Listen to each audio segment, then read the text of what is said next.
Open your mind to the mysteries that defy explanation. Paranormal M invites you to become part of our growing community of truth seekers. Subscribe and enable notifications to delve into the depths of the unexplained with us. I work in a possessed daycare. Help. I'm not even sure where to begin with this. I just wanted somewhere to talk about this with people who won't think I'm crazy. I work at a school and daycare, and there's a demon in it. Or possibly several.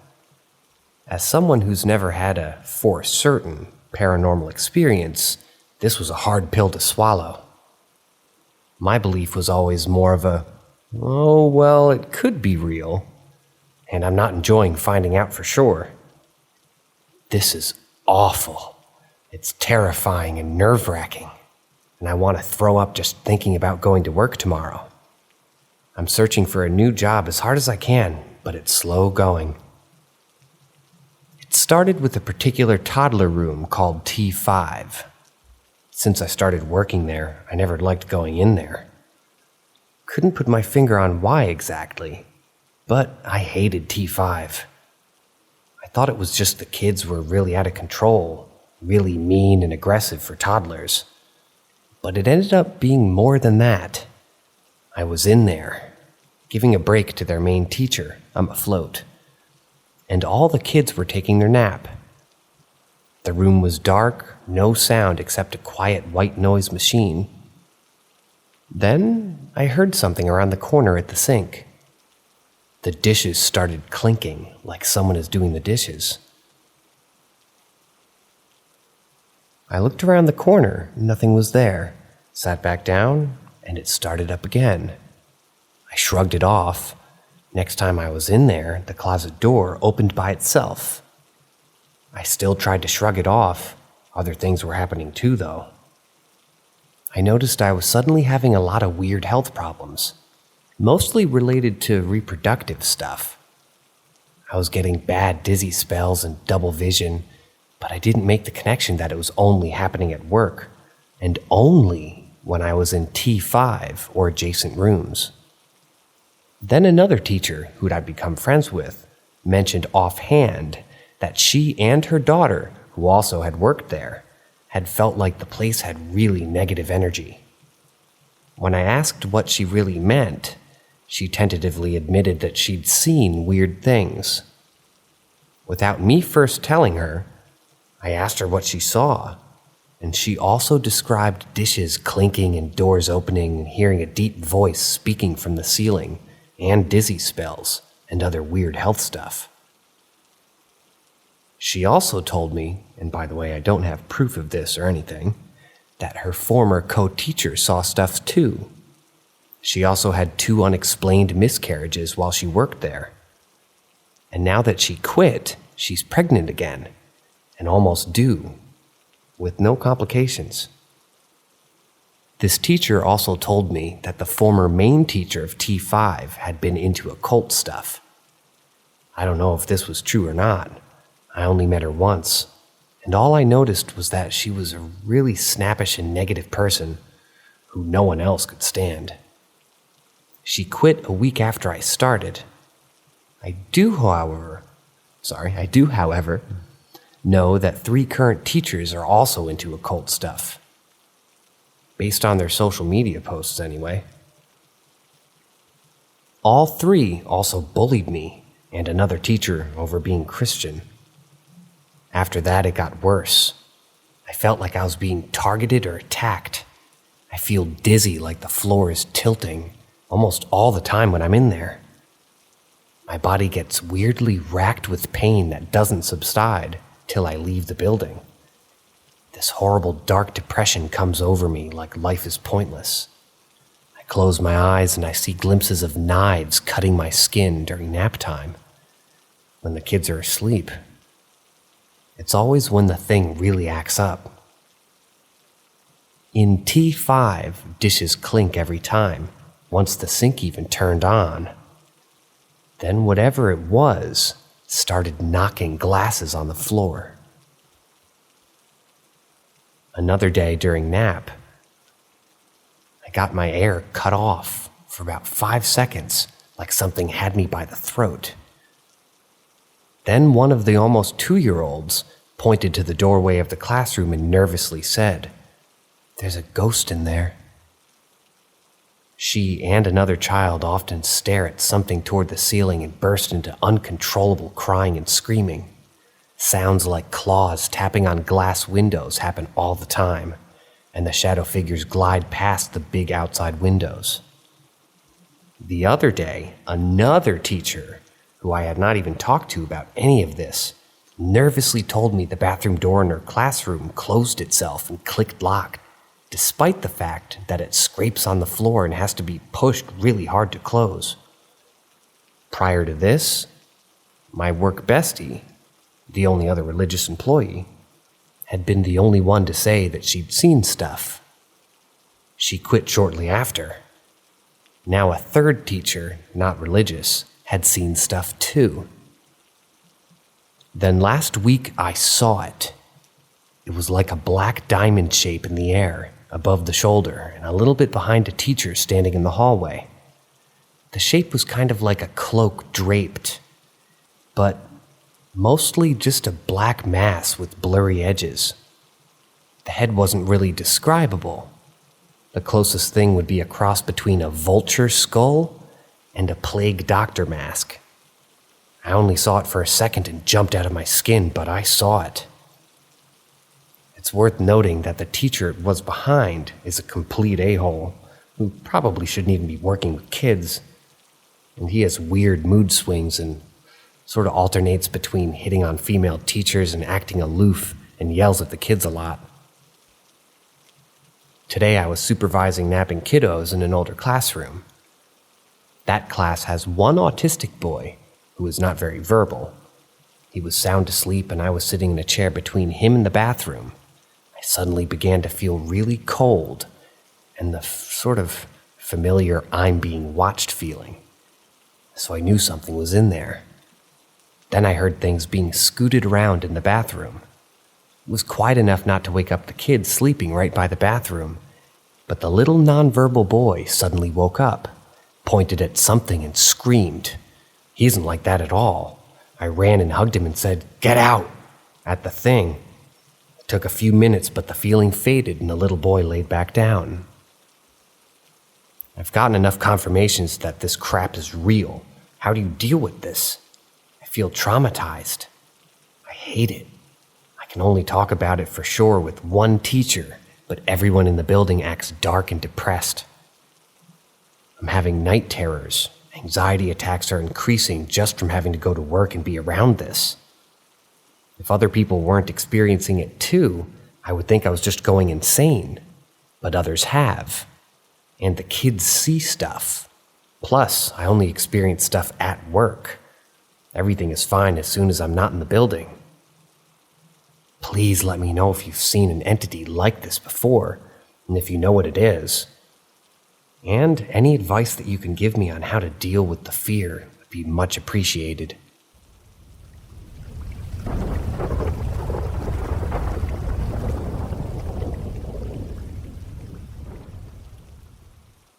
Scratches appearing on my body in real time.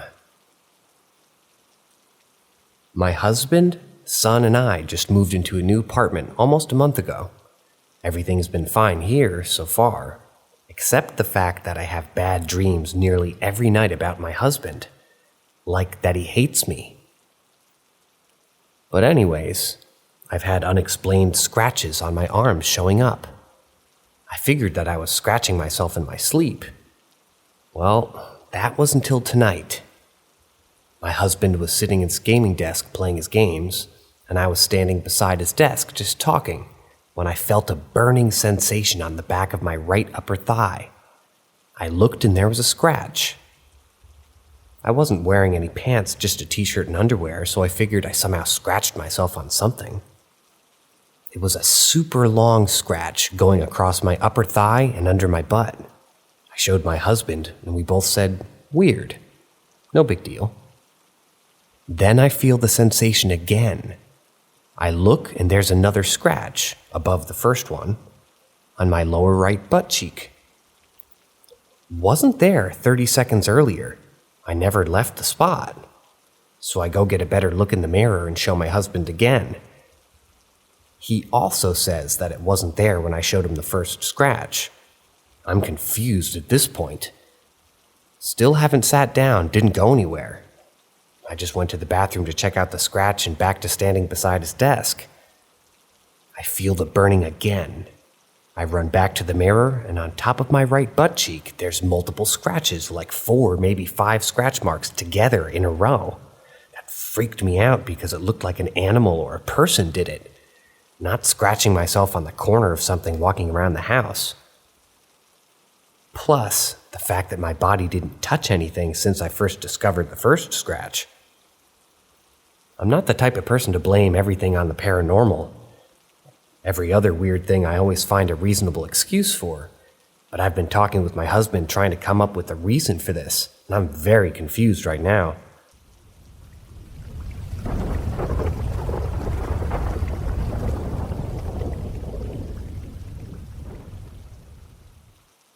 I saw a face in a tree.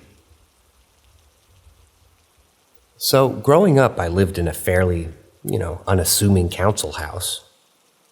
However, the neighbor claimed the house was cursed after my father passed away. Apparently, this was a reoccurring thing with previous tenants, too. One night after the funeral, and I can't give a specific time frame because I was like 8 or 9 at the time, I couldn't sleep. So, I decided to have a little walk around my room and look out my window to try to show my brain that it was nighttime, so it needed to sleep. I didn't look outside for long, however, as I looked a little bit to my right of my neighbor's tree, which grew just a bit higher than my window, and I saw a face, or maybe a mask. I'm not sure, but I think a mask. Looks like some ceramic masks that my mom used to collect and had hung on the wall in the house. I'm unsure of the specific name, but I believe that they're Venetian-styled. As soon as I saw it, instantly I had this feeling like I shouldn't be looking at it and quickly got away from the window and back into bed. As soon as I was back into bed and getting my duvet over me, I could then hear my mom calling down to ask my brother if she saw something come up the stairs, as she saw a black mass that she compared to a t-shirt come over the upstairs banister and across the hallway. The creepier part to that, which I'm realizing as I type this, is that my bedroom was the opposite end of the hallway, the direction the mass was moving in.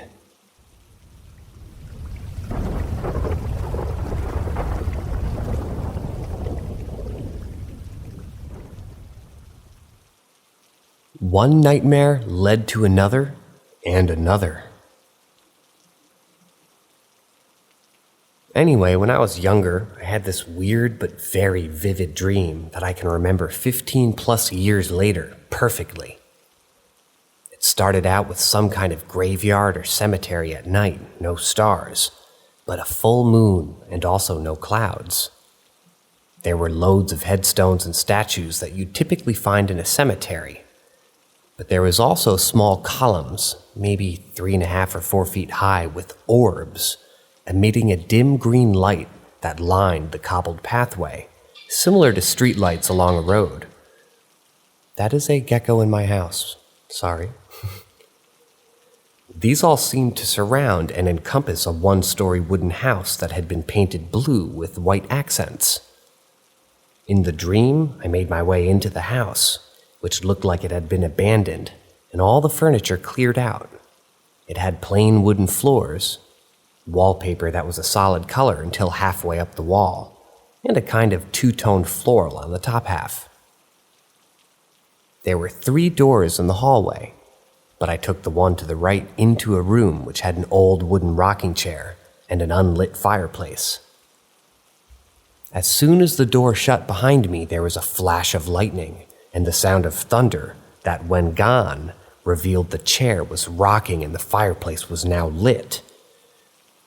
Again, there was another flash of lightning and the sound of thunder, and this time revealing an old woman in the rocking chair staring at the fireplace and pointing at the walls, which were now covered in a sort of repeatedly and consisting red ooze kind of liquid that ran down the wall from each letter. For some reason, I didn't understand the word and that was there written in red, and it didn't even seem written in any language that I could identify. After this, I woke up in a cold sweat with the imposing feeling of something nearby watching me. I eventually managed to get back to sleep, only to have another nightmare. Except when I awoke from this, something sat on the edge of my bed. To explain how I knew this couldn't be a pet or a family member, I could hear everybody snoring. My bed was the kind where it sort of was raised like a bunk bed, but has a desk underneath. I kicked it to the side of me and there was nothing there. So I was thoroughly creeped out. I hid under the duvet and again managed to eventually fall asleep, only to then experience another nightmare where some unseen force had been tied to some kind of bed. And it was threatening me with torture and other unpleasant things. This one is especially memorable, as I was lucid enough to try to wake up, but couldn't. I was taunted for not being able to do so for a while by this unseen force. Eventually, I managed to wake up, but with some kind of sleep paralysis where my body was shaking from fear, but unable to move otherwise, as I felt something crawl up my bed until I could hear its breathing in my ear. After what felt like forever, this seemed to fade, as did the feeling of the thing being there, mostly. The nightmares continued until I gave up sleeping that night entirely, but still feeling as if something was watching, until, in spite of my eyes being closed, I could make out the light from the sun rising. Again, I'm not sure if this is a paranormal thing or just me having an overactive imagination as a kid, but the taunting sort of felt oddly specific, and at the time included words that I haven't even heard of yet. If I knew what the first dream would entail, I'd have tried to stay up the rest of the night. Now I just hope it isn't a recurring nightmare, even after 15 plus years.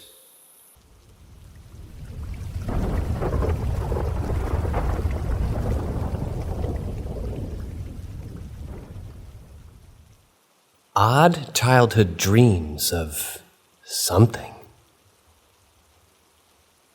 Only recently have I remembered this. When I was between the ages of 7 and 11, I had a reoccurring nightmare that I now believe to be a skinwalker. The dream was always the exact same. I would be with my family in the living room of my house doing normal family things when I go outside to let my quote-unquote dog inside. My dog ran into the living room and he was out of sight for a moment before something grotesque and definitely not my dog peered at me from around the wall. It was tall and pale, seemed to be skin and bones. When it turned to run back into the living room, I heard screaming as I ran out of the house and down the street. I kept running for a while, and at this point of the dream, I was always given a choice. I could, 1, pray to God, which I've never actually done outside of this dream, after which I would be picked up on the cloud and floated back to my house. Around my house, there were many other clouds, all of which had people I knew on them. My parents, my brother, grandparents, everyone I had ever met. When I looked down at the ground, I saw the thing. It was angry. It seemed to be yelling, but I couldn't hear it. It kept switching between people that I knew to get me to come to it until I woke up. Or, option 2, I could keep running. I would run and run until I reached my grandparents' house, and when I walked inside, they wouldn't be there. But the entire place would be covered in blood. I swear I could hear the thing laughing at me from somewhere off in the distance. I would run out into the backyard of my parents' house, where I would turn toward the woods, only to see this thing running at me on all fours. Then I would wake up. But the odd thing is, I was never scared of these dreams. I was never scared while in them or just after waking up. I could even make myself have the dream intentionally. Recently, now I've started having paranormal experiences, or at least things I believe to be paranormal. I may post about these later, by the way. Because of this, I've started doing research into things like shadow people and skinwalkers. That was how I was reminded of this dream, in fact. And I know that I didn't know anything about paranormal between the ages of 7 and 11. I had never seen anything scary. Woo, strict parents. So, I don't think this could just be the imagination of a child. Neither does the narrator.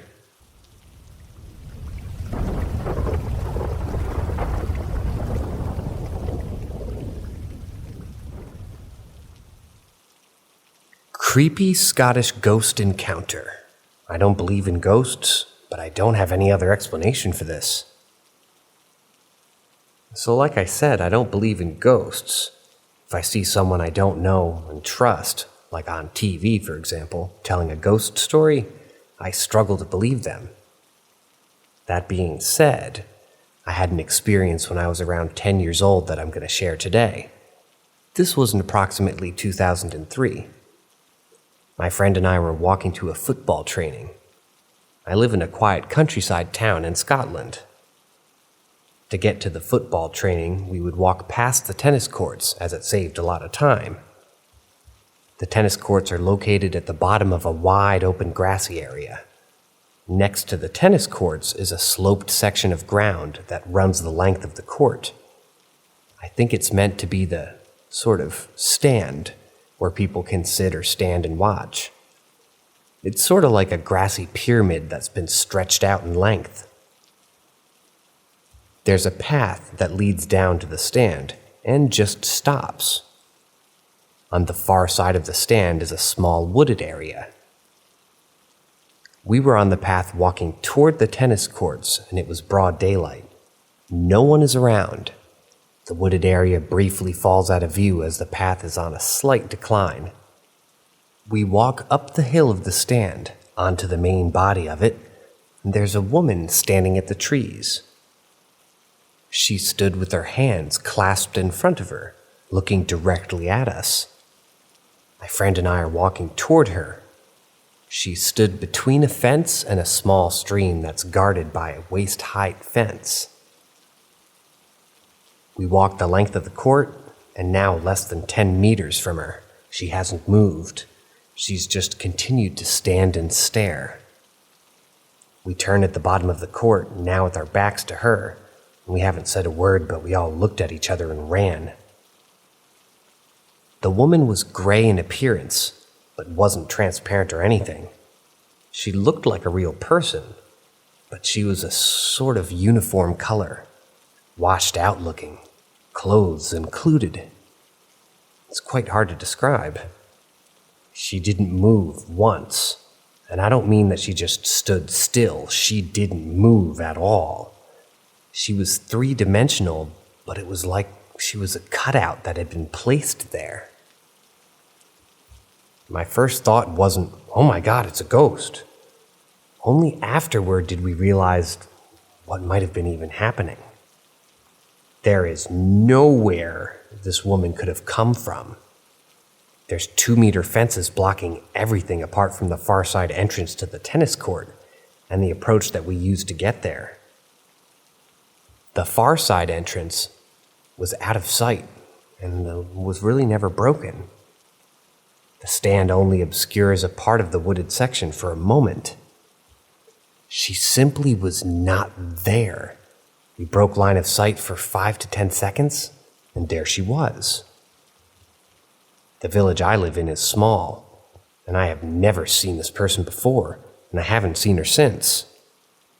For a good 10 years, that area would terrify me at night. I would hug the fence until I had to turn my back to the area that we saw her, at which point I would run. Doesn't matter how muddy the grass was, it was genuinely too frightening to care about the condition of my shoes. I don't know how to explain this. I tell people I don't believe in ghosts if they ask, but I always offer this story as a consolation. Looking back on it, I wish I spent more time looking at her. As it was happening, despite not realizing what I was potentially looking at, but the unbroken eye contact was definitely unsettling. It made it difficult to look at her.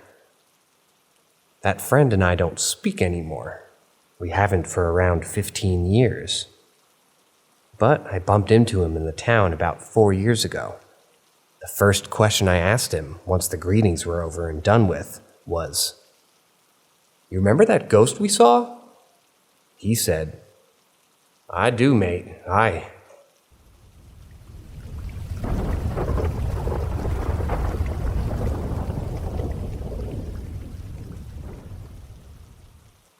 I stayed in a haunted house for 5 months, and it changed my life.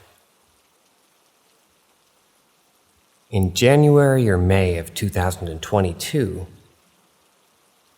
my mom and I had moved out of our house due to my father passing away unexpectedly at home. A friend of my mom's, whose mom also just passed away, who used to live in the house as well, was nice enough to offer that we live there until we could find a different house and get back on our feet. We had stayed at this house before to watch her dogs for a shorter period of time, like a week while they were out on vacation, and every time we would stay over, she would say, "Let me know if the spirits do anything while we're away, and I'll get on to them. But just politely tell them to stop, don't be rude." And that's what we did. We would hear noises around the house, see figures outside, see shadows down the hallway, and we would tell them to stop, and it would stop for a few hours or so.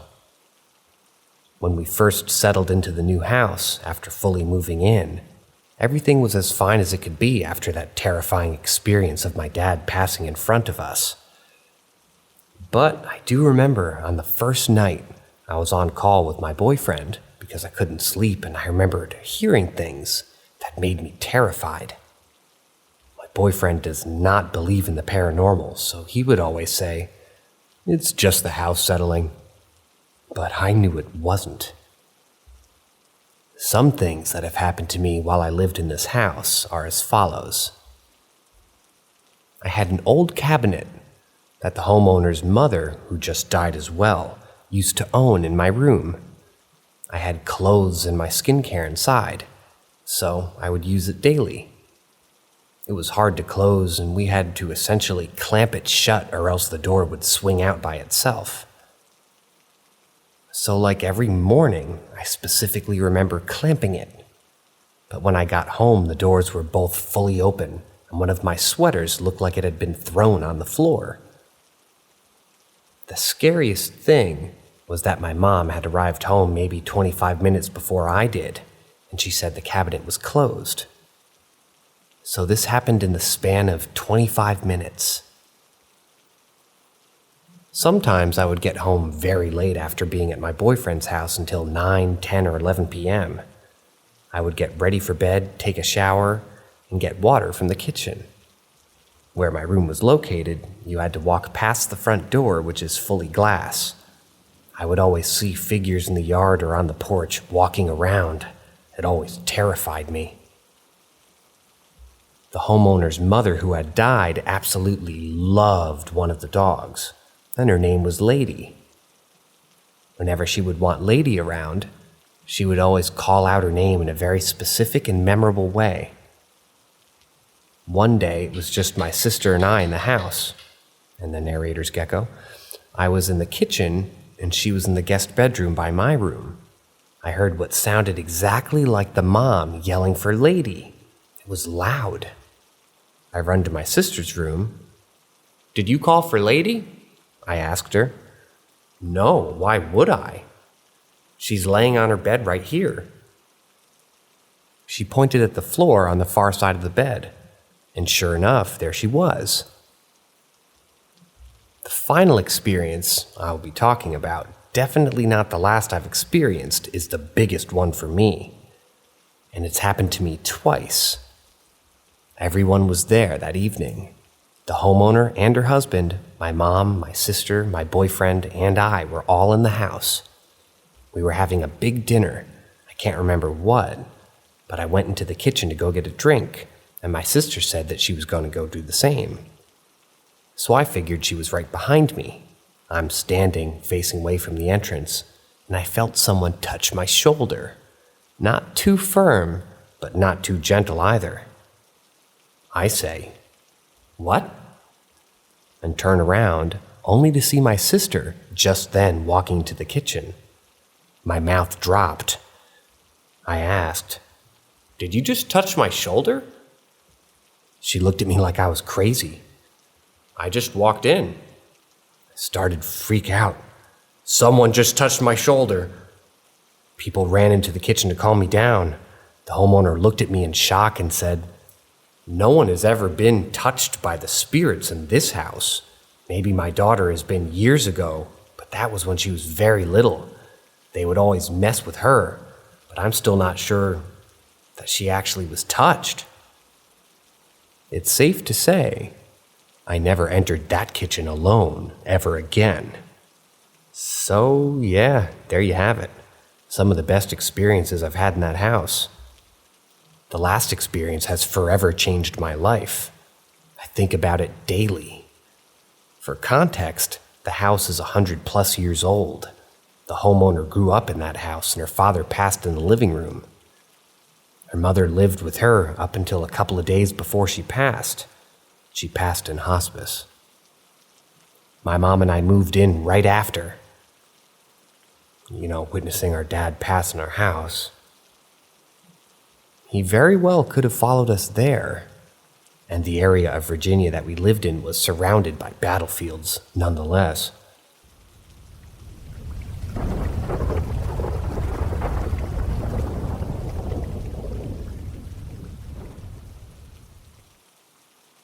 Ominous, threatening presence related to sleep. Little bit of backstory. At my current wife's previous apartment, there were 2 instances of an event that caused us to bless the space and move a mirror that was in the area. One was her and the other was me. A dreamlike state, half awake but lucid, and aware of an ominous presence in the room, pretty much formless, but around human height. She thought someone was in her apartment. Said the presence was included in her dream until she half awoke, noticed it in real life, and went back to sleep.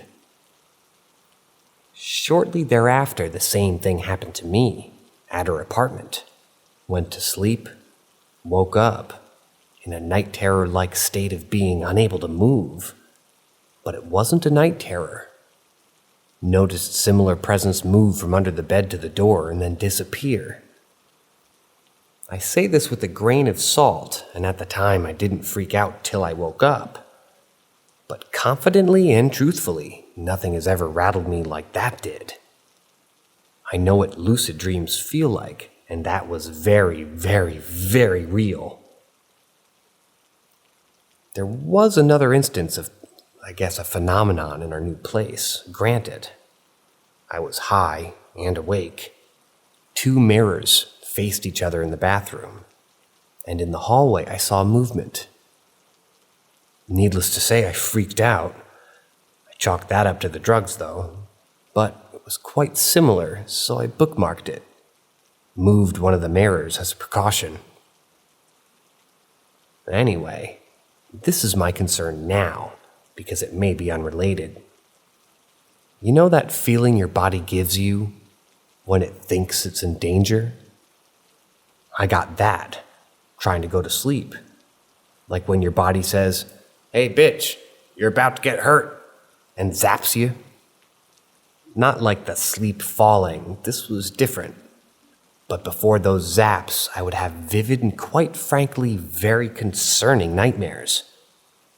There were about 5 nightmare/zap sequences within an hour, and the last one ended with feeling the same ominous presence walk around to my side of the bed.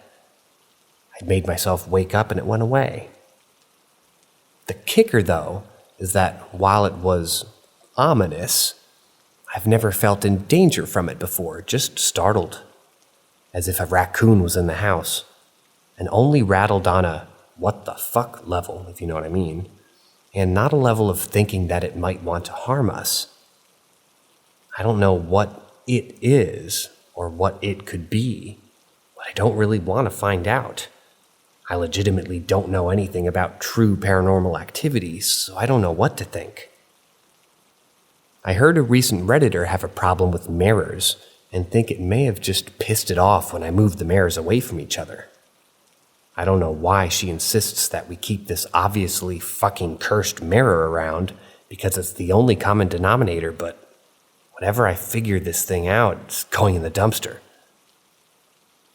Aside from these sleep events and the one high event, which very well could have just been a shadow, nothing else has happened. If this is legitimately just nightmares, I'm cool with that.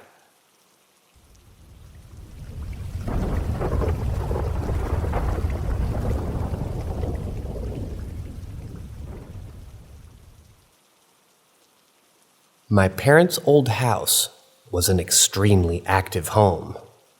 A few stories of many.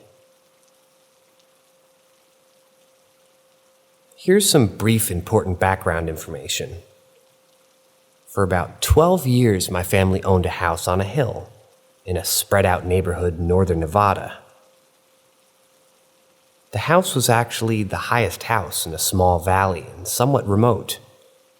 The layout of the house is important, so please bear with me. The building itself was bizarre, as it was built into the slope of a hill. It was technically 3 stories, as the bottom level was half underground. We called it the basement, but I guess it really wasn't. That's where my bedroom and laundry room was. You entered the house from the 2nd level, the kitchen, dining room, and living room, and on the 3rd level was 2 small bedrooms. The first occurrence was when I lived there alone. My parents had purchased the home but couldn't make the move for a couple of months. I was watching over the place and just helping them with getting the bottom level livable. It was concrete and exposed drywall at this point, but I still chose to live down there. One night I was camped out and watching TV when I felt a strange sensation, as if there was a lot of static electricity in the air. I remember literally watching my arm hair stand up. I saw something in my peripheral and looked up to see the bedroom door sliding closed. Not violently, but slowly. Again, this was an old sliding wooden door, one that slides into the jamb or wall. No explanation like a possible draft makes any sense. It was jarring, but I wasn't at all scared. I was so new to my surroundings that I was just frustrated that I couldn't figure out the cause. Through all of my experiences in that house, I was rarely outright terrified. As the family got settled into the new home, there was a period of frequent activity, weird noises and misbehaving electronics. My family was myself, mother, and stepfather. My older sisters would live there on and off, and one of them was there for the next major event. Late one night, I heard a sudden and somewhat violent commotion upstairs. Directly above me was the kitchen, and anything happening in there was always obnoxiously loud, even just someone walking. The tile in the kitchen and general acoustics allowed for some really annoying sound travel. The sound carried so well that whenever I heard footsteps, I could tell which family member it was up there and what they were doing. If one of our dogs was in there, I could literally tell which dog it was by the little tappy taps. I often call them that. Or rather, I often caught them in the act of stealing food and generally misbehaving this way. It was incredibly irritating. This particular noise sounded like two large men wrestling. It was loud. I heard a chair drag and two distinct massive individuals literally fighting, rolling around. It went on for several minutes. My parents were out of town, but one sister was also home. Her bedroom was directly above the kitchen. My first thought was that my sister must have had friends over, and they just had a few drinks. Maybe her guy friends were horsing around. I was livid and called her up to chew her out, only for her to answer and ask what on earth I was doing that was so loud. We both worked up the courage to meet in the kitchen while staying on the phone. The lights were on and no one was there. Everything was neat and in order. The noise only stopped when we neared the kitchen. This had gone for so long that we had plenty of time to contemplate what it could be while it was still happening. She ultimately stayed in my room the rest of the night. The next incident was really two incidents. My mom found a dead little bunny on the porch. The only unusual thing about it was that it was placed evenly on the doormat and had no obvious injuries. We have dogs, but they didn't seem to have access to this area. My stepdad is a sweetheart and actually buried it. Here's where it gets weird.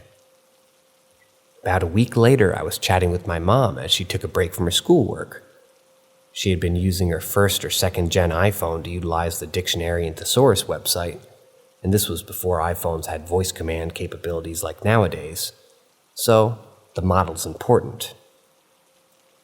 As we chatted, her phone went to sleep from inactivity. At some point, the phone lit up, and the page that she was on refreshed itself as if someone had put a new search query in. We both saw this happen, and no one was touching the phone. We were obviously distracted and watched the phone to see what it was doing. The page loaded, and in the thesaurus search bar was rabbit killer, with obviously zero search results. My stepdad, an IT guy, tried to convince my mom of a technical reason for this, but later told me that it wasn't actually possible and he didn't know how it could have even happened. iPhones were a little bit more primitive back then, so no Siri. For months, we endured random noises and doors closing, so often that we actually got kind of used to it. It rarely felt hostile. And when it did feel hostile, it strangely didn't feel directed at us. It was like some spiritual shit was going on and we were just in the wrong place at the wrong time and happened to witness it. At a certain point, it did seem to take notice of us, and when it did, it really did. This is the last major incident that I'm going to list here. One night, my parents claimed they woke up to the dogs growling on the bed. They both sat up and flipped a lamp on to find me standing over their bed. My parents both wear glasses, but they aren't blind, and it's hard to mistake me. I'm about 6'3" and tower over the family. They tried talking to me, with air quotes, but got nothing in return. They were convinced that I must be sleepwalking, despite having no history of sleepwalking. They said it was actually funny, and they were amused by trying to wake me up. This thing eventually wandered off after studying them for a few minutes. What they didn't know was that I was not home that night. I was crashing at a friend's house. The next day, they were cracking up telling me about my bizarre behavior in the middle of the night. I honestly debated not even telling them that it wasn't actually me and that I wasn't home the previous night because I didn't want my mom to flip. She took it well, but I can't tell if she believed me. Some notable details. The house is near a reservation. although I'm wary of assuming anything about a culture that I'm not a part of. We're all white except my stepdad, who is Native American. This is also an area where people claim to see a lot of UFO activity. In fact, this part of Nevada in general is hot. It's considered to be a hotbed for paranormal energy in general.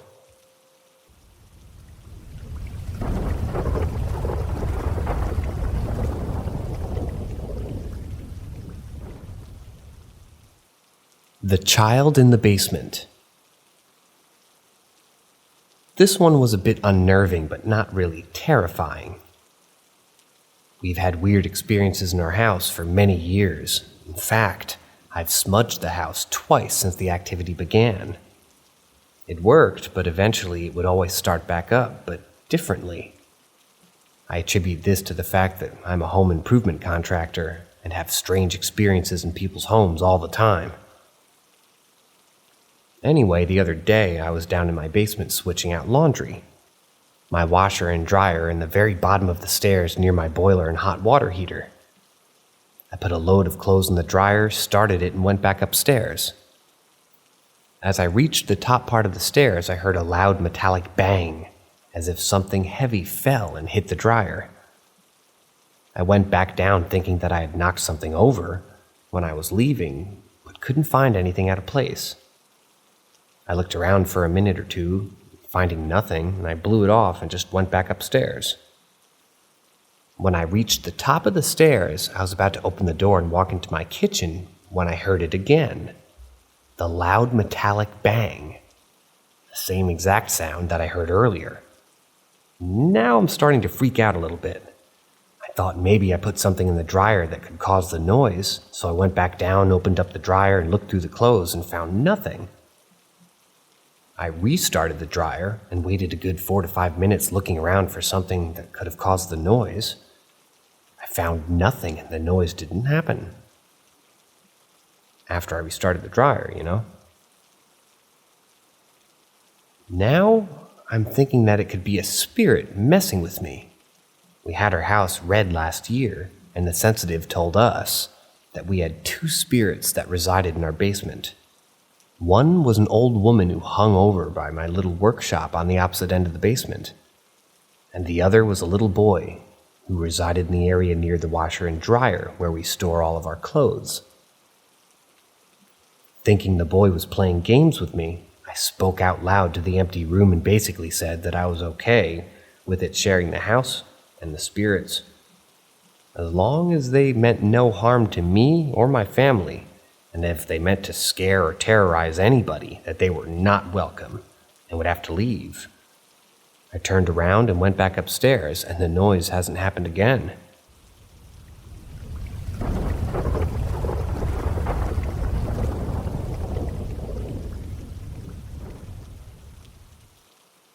What was this? I've been babysitting for this family for 2 years now. The kids are 2 girls. A is 10 and Y is 7. This happened around September last year. The family live in the countryside with horses and a farm about 5-minute walk away. There's other houses nearby too. On this particular night, it was a little bit rainy, and Y was fast asleep while I was struggling to get A into her bed. It was around 10 p.m. and her mom was due back soon, so I was aware that she'd been pretty annoyed if she was still awake. A asked for a bedtime story, which I was happy to do.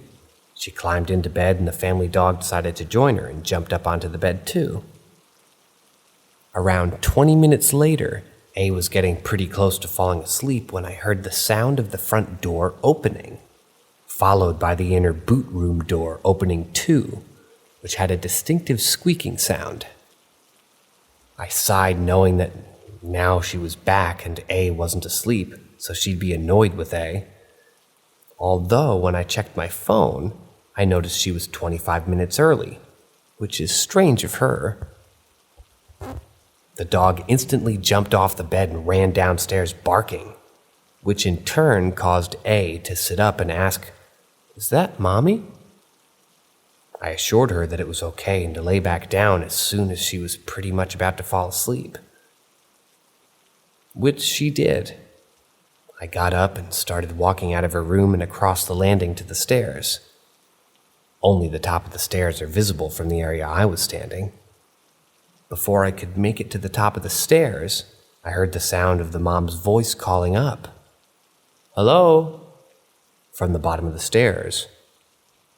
She said it in a whisper, so I replied whispering, "Hi." Although when I got to the top of the stairs, I peered down and there was nobody there, just a weird silence and emptiness. I slowly walked down and looked around all of the rooms, but with no sign of the mom or anybody for that matter. The door was still locked and their dog was now laying down by it. Trying not to freak out, I unlocked the door, expecting to see her car or a neighbor or something. But there was no one there. I even checked in on why, but she was still asleep. I couldn't find a cause of all of this. No intruders, no TV on, and no one was downstairs when it happened. Their mom arrived back 20 minutes after this, and I told her about what happened. She was shocked and a little bit scared, but assured me that she hadn't come back early and left again or anything like that, like I convinced myself what had happened. A thankfully didn't remember any of this the next morning. As I expected, she was half asleep when she asked, "Is that Mommy?"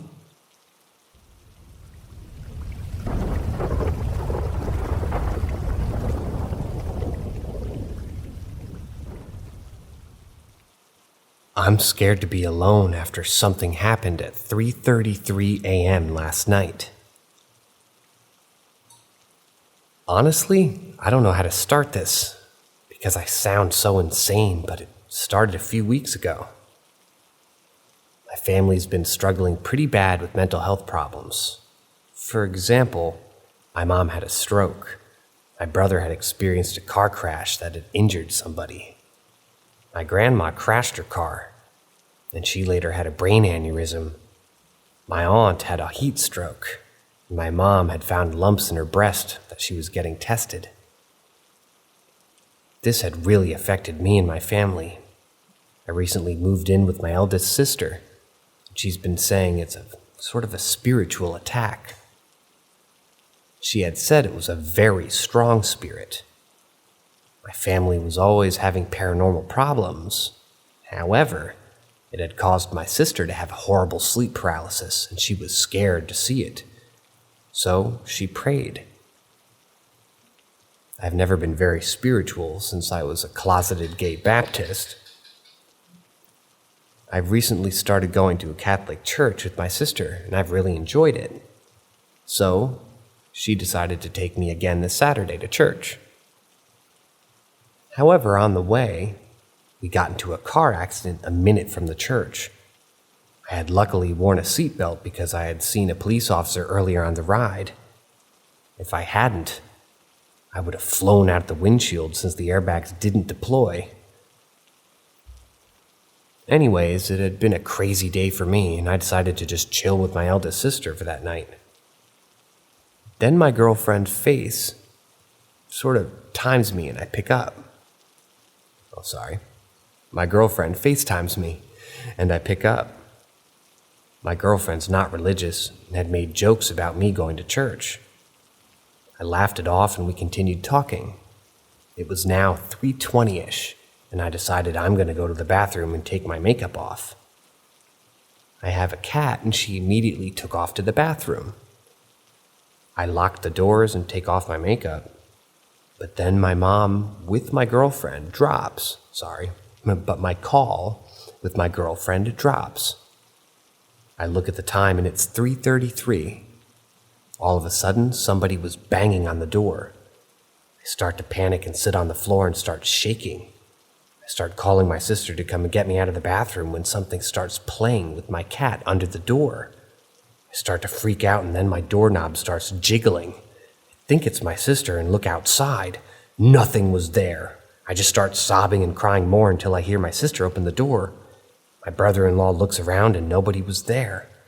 I don't know how to feel about this. I'm only a minor and truly I've never been so scared in my life. Things have also been disappearing from my room.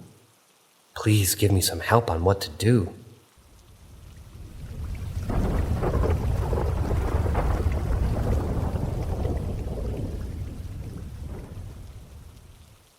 Book sent from heaven. I started kindergarten at 3, and there I met my friend F. We were friends until his passing when he was 20.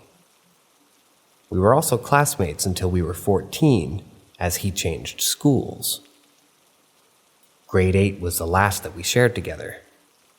I'm aware that grade numbers are different depending on the country. I'm clarifying just in case. Almost 4 years after his passing, I was in a very dark place. I had a job and money issues. I didn't feel prepared for a final. I was heartbroken. And on a particular Friday, I remember speaking to a friend about my suspicions that I had been molested as a child. I don't think so now. Anyway, I remember that on the day, I promised myself that I wouldn't leave the house the following days, that I would stay in during the weekend, because that's what I do when I'm sad. I even had a plan to watch documentaries. The very next day, on a Saturday, my sister informed me that she had lost her ID, but she needed to go to the concert that night. I suggested that maybe she'd left it at the English Institute that she'd go to twice a week. I asked a friend of mine who worked as a teacher there if she had seen it. She hadn't, but offered to look it up and go with me in the afternoon. Again, this was a Saturday, so the institute was closed. She would open it just for me. As I was waiting for her to arrive outside of the institute, I saw that a shop that was near sold. I saw that a shop that was near sold used books. They had hundreds of books inside the shop, and outside, they'd place a table on the street with like 20 piles of books. Each pile had like 4 books. Only one book was open. I recognized it. It was a book I had used in the 8th grade. I checked its owner, and it was my friend's, the one who had passed away 4 years before. He had sold the book when we were 14.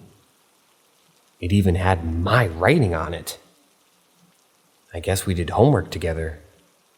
I bought it and gave it to his mother as a present. It always felt like it was his way of saying that he was there for me, especially after having confessed my childhood suspicions.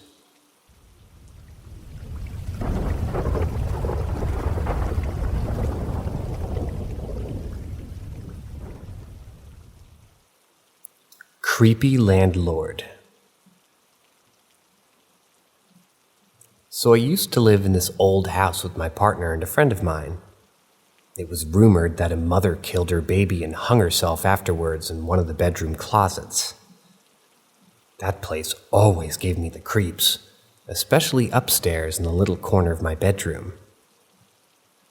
Well, one night I had gotten up to go get a drink and a snack. I grabbed a drink from our entryway and then went into the kitchen to grab something to eat from the fridge. I set my drink on the kitchen counter and started to walk toward the fridge. As I was about to open the fridge door, I noticed something in the corner of my eye jump off of the counter and land on the floor. It was the drink that I had just set there. I sat there for about 10 seconds in disbelief, because this was a full bottle of vitamin water, and I know for a fact that it didn't just tip over and fall. It had literally flung off of the counter and landed on the floor. I noped the fuck out of there and went upstairs to seek comfort with my partner. I left the drink and decided not to grab a snack. I told my friend about what happened the next day, and he said that he had experienced some similar things happen as well, but kind of just brushed them off. Well, not long after this happening, my mother showed me a video of my landlord on this paranormal activity YouTube channel. On that episode, he's talking about conjuring up spirits and openly inviting them. My mom freaked out and burned sage in every square inch of that place. The landlord's name is Josh. He always gave me a weird vibe. But I never expected that.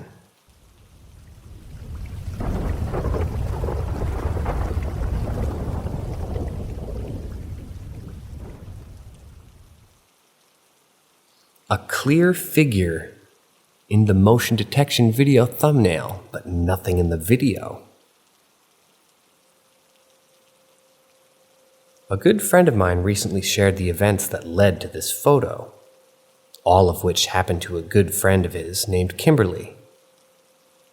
She came home sometime in the hour of 1 or 2 in the morning. As she was about to head upstairs to let her father know that she had arrived home safely, she heard a noise.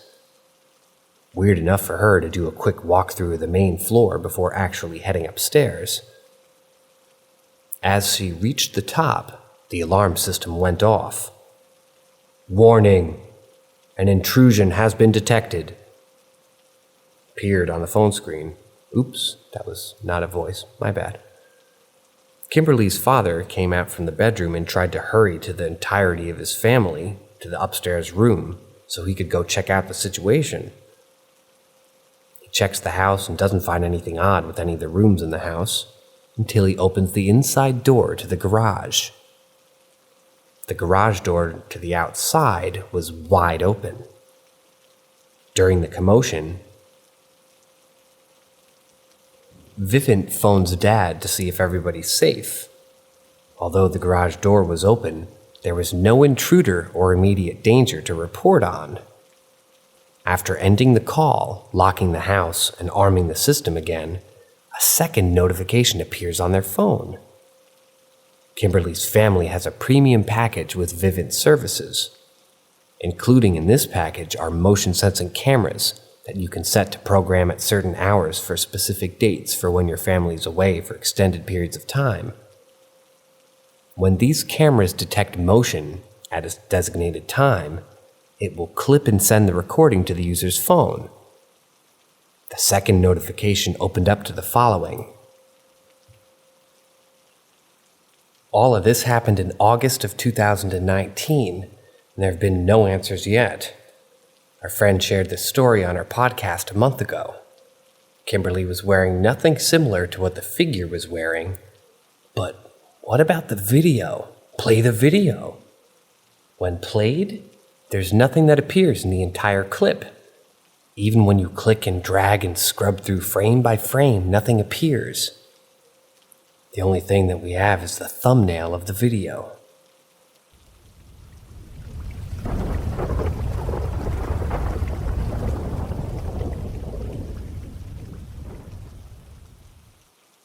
Morgan's Corner. 226 years ago, King Kamehameha, yes, Goku's favorite move as far as I know, it's actually named after our Hawaiian king, was working to unite the entire 8 separate islands under one kingdom. During his conquest to Oahu, Oahu's armies were overwhelmed and retreated into Nuuanu's valley. As Kamehameha chased them up the mountain, they met their fate as Nuuanu meets a pali, which means cliff, that stands over 1,000 feet tall. They were cornered. In May of 1795, over 700 people were pushed off by Kamehameha's armies. Many of the bodies remained at the bottom of that pali. Near that same cliff point, and 150 years later, 2 escaped prisoners murdered Therese Wilder in her home. She died from a broken jaw received from the struggle, and by suffocation from the gag that they had placed around her neck and mouth. That area's namesake comes from Dr. James Morgan, who also lived there. Morgan's Corner is a hotbed for paranormal activity. I'm confident that history has left grimy fingerprints on that area, and it has an effect today. From orbs to figures, it's allegedly been there and done that. Here's mine. I watched the darkness swallow the light. Let me lay the scene a little further. I grew up 15 minutes away from Morgan's Corner. The area now has a heavily trafficked 4-lane highway that cuts up the side of the cliff and through a tunnel to the other side of the island. This is the Poly Highway. The highway traverses thick-ass vegetation, huge monkey pods that shield like umbrellas, banyans that droop like melting plastic, excuse me if I said that word wrong, and a host of other beautiful types of tropical plants and trees. Tucked away in this forest, in a turn-off point that's invisible to those who blink at the wrong moment. This turn-off leads to Morgan's Corner. Some friends and I decided to check it out. We took 2 cars and caravaned as soon as it was dark. Vehicles don't go very far, or there's concrete roadblocks there. Foot traffic is allowed, and there's a space on both sides to allow for it. During the day, people will go on jogs and walk dogs there. It's sort of a residential neighborhood that's somewhat near the main highway. At night, there's no street lighting to illuminate any of it. As Boy Scouts, we came prepared. A few heavy-duty maglite flashlights, a pocket knife, and some water. We were planning to explore the property that Threes Wilder lived at. The house she lived in had long been torn down, and no one lives in Morgan's Corner now. A brisk walk, and you're there in under 5 minutes. For some, including me, it was our first time there. My homie Shane spearheaded the escapade, and one of the older kids who drove, confidently and respectfully, guided the group. On a humid night like this one, perspiration was immediate. Walking on wet gravel, we broke the silence pretty easily, alerting everything that we were approaching. A couple of friends cracked jokes in efforts of lightening the mood, but the undercurrent was steady and tense. Then we arrived. Still, Shane was at the front of the group, and I'm glad it was him. His calm manner helped us all get out safely from what happened next. Jaren walked ahead further into the property. Maglite torches are pretty powerful. They cut through like a lightsaber. But it didn't light up the entire corner like floodlights or a lantern would. It gave off some ambient light, but not much. Jaren was in the spotlight as the 3 flashlights that we did were sort of pointed in the trees and other surroundings, as whoever held it was just sort of surveying the area. Jaren had now reached 5 yards in front of the group. Feeling anxious for him and myself, I intently watched him from the middle of the group when Shane swung his flashlight towards Jaren's back. The beam of light never illuminated Jaren. The light that so easily pierced the pitch black was now cut off. Jaren was still in sight from some of the ambient light, but the Hollywood red carpet-like beam of light looked like it had hit a wall, except there was no wall. Like someone blocked the beam with their hand. Except there was no hand. The beam stopped in midair, almost as if Jaren had walked into an invisible box that didn't allow a beam to pass beyond a certain point. I watched the darkness swallow the light. This event happened in the span of about 2 or 3 seconds. Shane stepped toward Jaren, grabbed his shirt, and said strongly to everybody, "Let's go." The assertiveness was palpable enough that no one questioned it. Calmly and quickly, we made it to our cars, down the unlit road back onto the main highway and home without incident. For that, I'm thankful. Me, Shane, and another one of our friends watched as it happened. The rest of the boys, including Jaren, were unaware of what happened. I never spoke about it with them, none of them for me. I'm not sure if Shane or our other friend told the others what happened. I don't know what that was. I have zero frame of reference for what happened.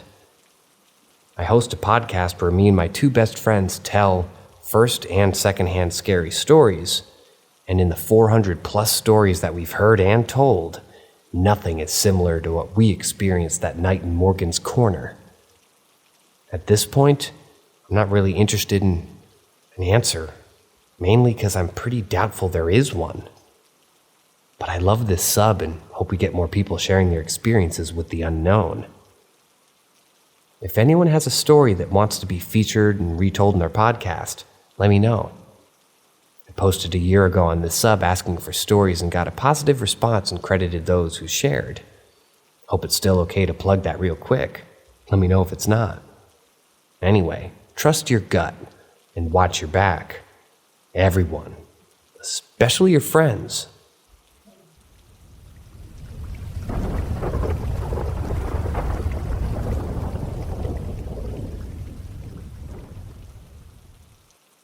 My grandfather's spirit protected me. I've only ever shared it with my sister. To start off, my grandfather was a Marine and bought a nice single-family house in Texas. Growing up, my grandparents' house was a safe haven from an abusive father and a withdrawn mother. They fed us, loved us, and took care of us when our parents failed. I grew up hearing that our grandfather, quote, killed all the monsters in the house to keep us safe, end quote. After they passed, their spirits could still be felt around us. The rocking chair that my grandmother rocked in during her life still rocked by itself at night, and the lamp by my grandfather's favorite spot on the couch turned on at random times. I, a 24-year-old female, remember going into my parents' bedroom once when I was about 5.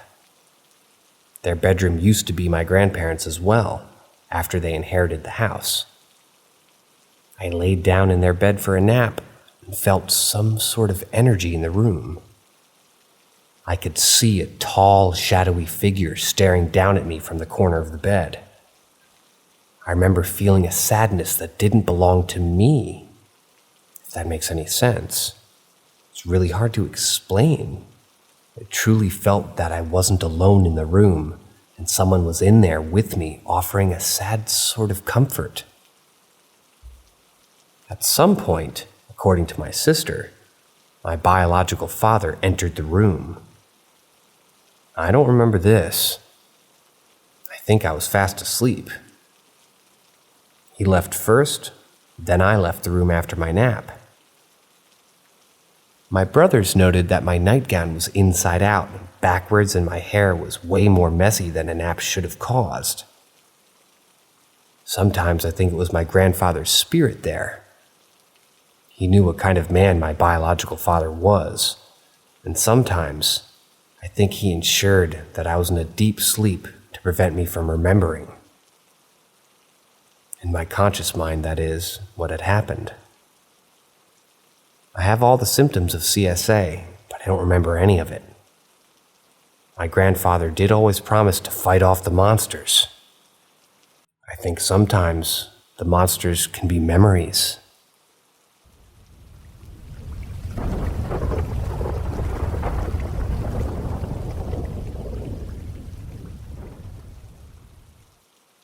You made it to the end. That's all the stories for today. I've never truly introduced myself, so you can refer to me as M. And this last ending segment that I'm testing out, I'm just recapping and adding my 2 cents, or whatever currency of your choice, to some of these stories. And I'm also going to pick out what I think was absolutely the scariest story, hands down. And unlike other people, just like how I eat the best part first.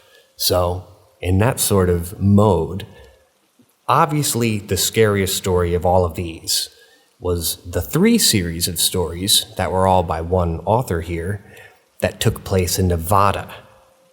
The wrestling match on the 2nd floor, whether you're the sister on the 3rd floor above the kitchen, or if you're the person in the basement, there would have been, let's just say, a very bad smell somewhere near me in that situation.